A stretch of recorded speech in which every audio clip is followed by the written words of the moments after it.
Hey guys, this is Louis. I thought I'd start the video by apologizing for such a long video, but I wanted to show you really nice, very affordable techniques that I'm using here in this video. So we're gonna I'm gonna show you the process up until this point of the model. I still have a lot of things planned for this model, but you know, I want to take my time with it, so that's why I packed so much information into this one. But so sorry about the long video, but it has a really nice techniques that I think anybody could learn and apply to their models. So stay tuned for that. And also there's a special shout out in the video for a young modeler that contacted me, so pay attention to that. Okay, so enjoy, and I'm sorry about the long video, but it's really cool. All right, see you guys. Bye. Hey guys, so I wanted to show you where I'm at right now with the build. Now, I did that scale modeling 101 video, and I showed you guys how I did the mud, and I added a little more mud to the chassis, or to the bottom of the hull, and as you guys could see, it's very muddy. I concentrate on the parts where I've you know, what I thought the mud would accumulate more. So the next step will be to you know, give different tones to the mud, and for that I'm gonna be using washes with using pastels. Now with pastels, what I did was, you know, being in a budget, sometimes you, like I said on my other video, there's a lot of companies out there. MIG Production is probably one of the best. AK Inactives, which is almost the same. They're probably the best when it comes to pigments, okay? But I'm gonna reference you to a video made by Chung on a channel called SM Consortium, Scale Modeling Consortium. He has an excellent video on how to make dusting or dust effects with pastels. So I'm going to be using the same technique. Now the reason why I'm using pastels is because I don't own any pigments, but what I'm going to do is I'm going to break down the tonality of the mud. I'm going to be using just different colors, using maybe a little bit of yellow with red and black, just to give it a little bit of tone change to the model. And then after that we're gonna be doing you know, oil stains and all that stuff. But instead of me showing you how I do it, I thought I'd just give you like an introduction of what my plans are, and then I'll just show you when, you know, the result. Why is because I want to get this done. I want to concentrate on just finishing the model instead of showing you the entire progress, and that's what I thought. I just reference you to another video, which to me is done way better than if I was gonna do it, you know. But you know, it's that's why I love armor, because you have so many options to play with when it comes to weathering, you know. And you guys could see on the bottom, I mean, you know, this is my test area, by the way. If you're doing a tank and you don't know how things are gonna look, use the bottom, just the bottom to test, you know, because that's an area that you're not gonna see of the model, and then you could use to do some test. And in this one I got lucky because, you know, I got the whole interior to just play around, so I might do that. Another thing that I'm gonna be doing is using pigments made with chalk pastels to do some dusting. dusting to the model, to the top hole and the turret. Just light dusting. I just want to break down the surface, and I'm gonna be using that. And then after that, I'm gonna be doing dusting with the airbrush using buff, or maybe a darker paint.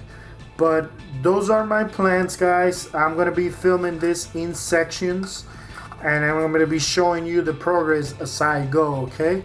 Alright, I'll see you guys in the next bit. Bye bye. Alright guys, so I already have the pigments here formed from the chalk. What I did is just like Chung did on that video that I told you guys. I just took my knife here and just scraped it against the chalk, and I made the dust that way.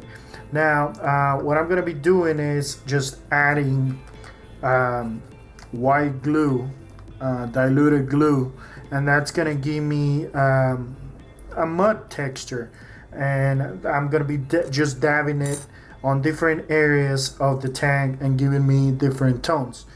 Now, before I forget, I've been contacted just right now by a new member on the YouTube family. His channel's name, it goes by Private Modeling.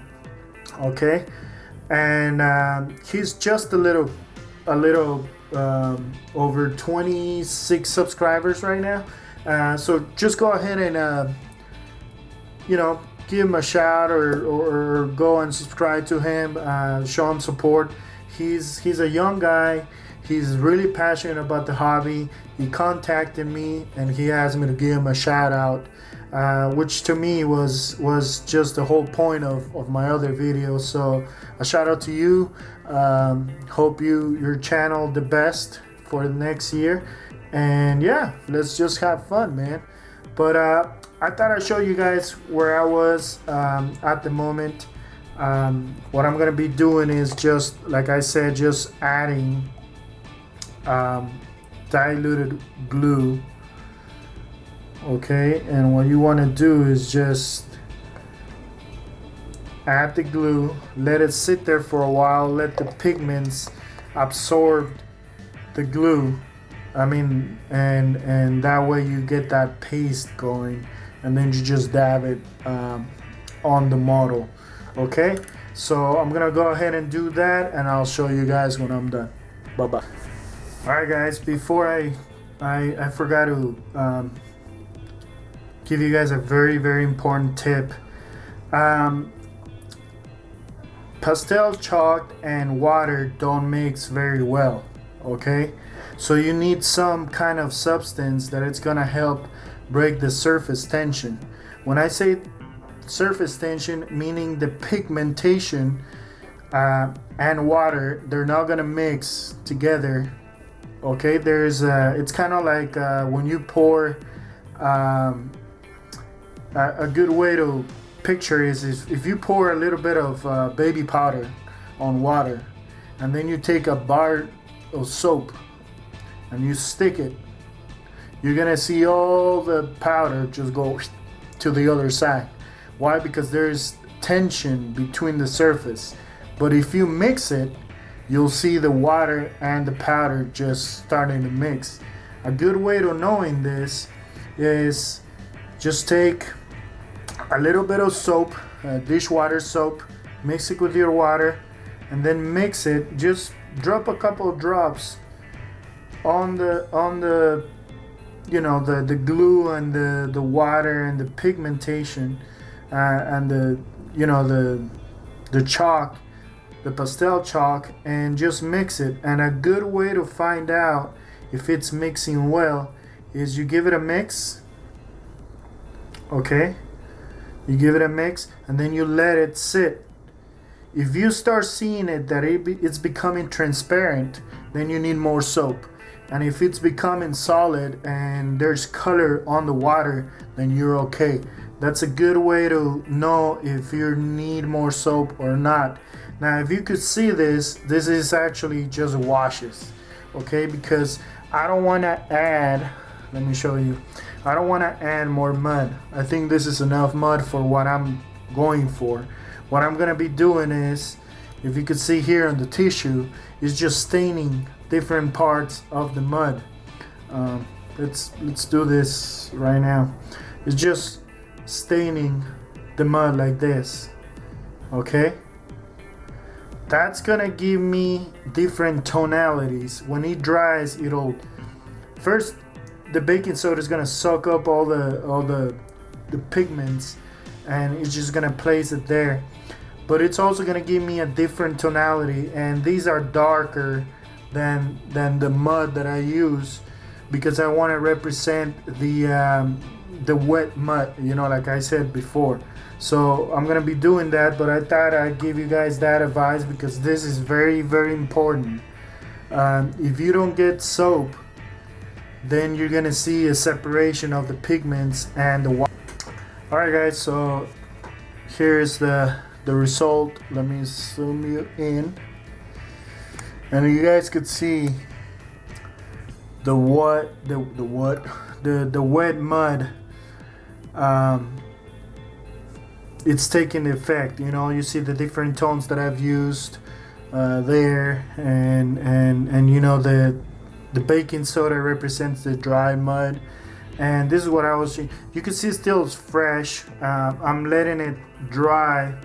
The other side is a little better to see the different tones, you know. Okay guys, so as you guys can see, it's very messy. Anytime you use pigments or pastel chalk, it's gonna get messy, so be careful also not to inhale this because it might be hurtful for your lungs. But here it is. You guys can see it's all nice and dusty. Okay, I could have gone a little better. I mean a little more. I might have to touch those up, grind it a little more there. But this is an idea of what pastel chalks could do. It's just like pigments, you know, but it gives you an idea of how dusty it is. The one thing I noticed though is by me doing this, it took away all the wash in some points of the model. It took away that wash, so I might have to go back and do a pin wash on some areas, you know, where I lost it. But overall it looks good. I'm happy with the results, so I'm gonna leave it there. Another thing that I recommend is wear gloves or be careful where you put your fingers, because there's been some places where I put my fingerprint and it could be a pain. So the next step will be to seal this with a matte coat or maybe a semi-gloss coat. I might use this sand varnish because I still want a surface where the pin wash will flow. So if it's too matte, it's not gonna go anywhere. So I might use this, and then after that I'll do a pin wash on the top of the turret. Okay, so I'll see you guys on the next bit. All right guys, so we're almost done. We're almost there. What I'm doing now is I'm gonna dust it using my airbrush.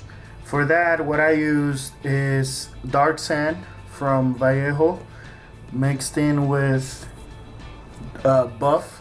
I think buff is the best for dusting effects. The secret to get a very, very good dusting effect, or dust effect I should say, is to dilute the paint. The way I diluted the paint was I filled the cup about halfway with alcohol. Why alcohol? Because alcohol gives it that extra flat finish.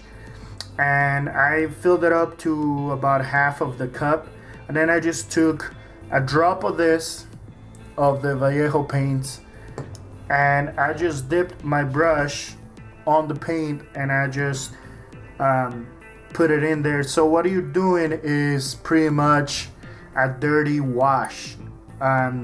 Another thing that I recommend is when you're doing dusting effects, you lower the pressure on your airbrush, and you guys could see, I don't know if you see where the turret sits, that's where I've been practicing. You want your pressure really low to where it comes out like that. I mean, you barely see it.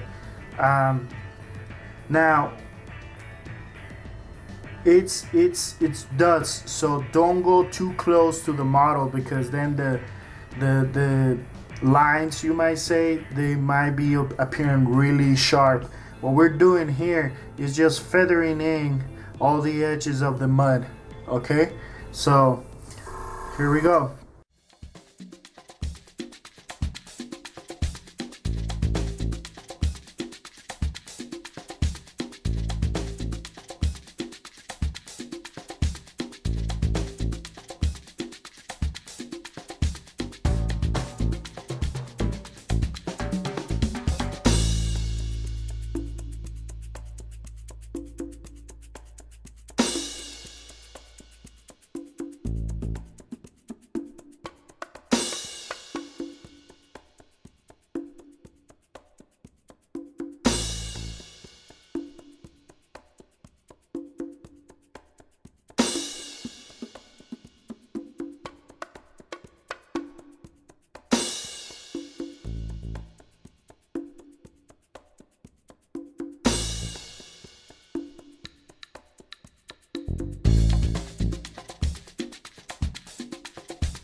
Now, for example, here on the back, there's a lot of wet mud. So what I'm gonna do is I'm gonna just hit it where I don't want it, and it gives me that effect. All right, guys, so we reached the end of this update. I gotta tell you, I wanted to finish the model, and I'm almost there. I could call it a wrap and just finished. I think it looks pretty good. But I wanted to do some other things, you know, like paint chipping. I haven't even touched the model yet with the paint chipping yet, and for that I'm gonna be using Hull Red to do the paint chipping, because these tanks were primed in red. And also what I did was I drilled 2 holes in each side, because I want to get that sagging effect on the tracks. And for that I'm gonna be just using, you guys can see I just lost one, but it doesn't matter. What these are is just a paper clip, and I'm gonna be putting the rods in there, and that's gonna give me that sagging effect. What else? Also, I'm gonna be using Future floor wax to wet the mud. You could use any gloss clear to do that, but Future just works perfect and it's cheap. So doing that, I'm gonna do also some staining on the exhaust and the pipes or mufflers, whatever. And yeah, that's about it. And then I'm gonna be working on the base, but the base and the final reveal, that's on the next update. Don't know when that's gonna happen. I still have 2 days off, so I might be able to do it. Yeah, this gives you an idea of the effect that I was looking for. I think it came out really good. This has been the messiest, dirtiest model that I've ever done, but it's the most fun I've had, because I started this model with the idea of color modulation. Then it switched to just do general weathering, and then in the middle of the build I had this idea of having it in a messy, muddy kind of road, because I wanted to, practice on my mud effects. So it was a really, really good candidate, and you guys could see it really pays off when you put the time. The most time you spend on your model, the better it's gonna look. But it's about completion, it's not about perfection. I just, like I said, I could call it and call it done, but I want to put more time into it. I think it's just fun for me. But I thank you guys for watching. I'm sorry that this update is kind of weird because all the bits that I filmed. But on the next update, we're gonna have the final reveal. I'll shoot some pictures with my friend's camera, who has a way better camera than I do. And yeah, I'll see you guys in the next update. Bye bye.